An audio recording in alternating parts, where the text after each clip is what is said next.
नमस्कार मित्रों। पूरा विश्व आज वसुधैव कुटुंबकम से निकलकर ग्लोबलाइज्ड वर्ल्ड में परिवर्तित हो गया, यानी भूमंडलीकरण में।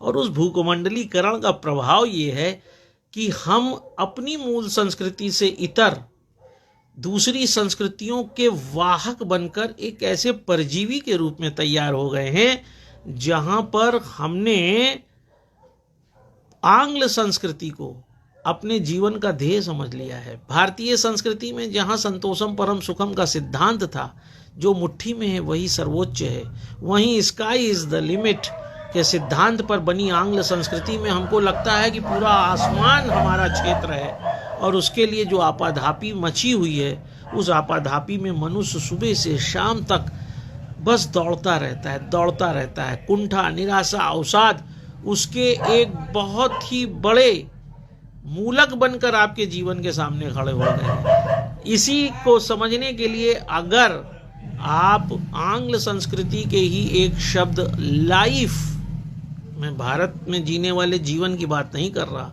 मैं आंग्ल संस्कृति में कहे जाने वाले शब्द लाइफ की बात कर रहा हूं। और उसके पहले कैरेक्टर एल की बात अगर आप ध्यान से देखें तो आप खुद सोच के देखें कि एल फॉर लाफ, कि आप अंतिम बार हंसे कब थे। चूंकि भारतीय संस्कृति में संतोषम परम सुखम था, व्यक्ति मुस्कुराता था, उसके लिए अतिथि भी देवो भव के सिद्धांत पर होता था, वह कड़कड़ में भगवान देखता था।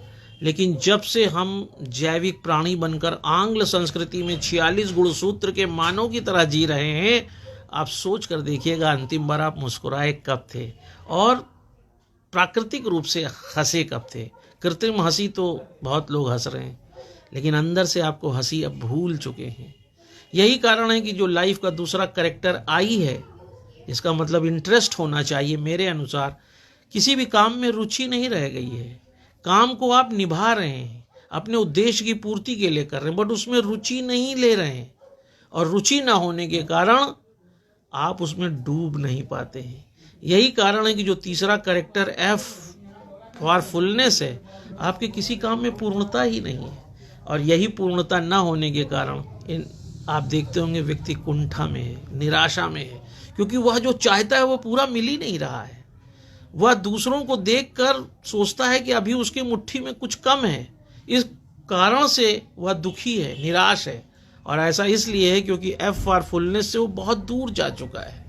और उसी आंग्ल संस्कृति का शब्द लाइफ का जो चौथा कैरेक्टर ई है, ई फॉर इजीनेस, सरलता से व्यक्ति बहुत दूर जा चुका है। कहते जरूर हैं कि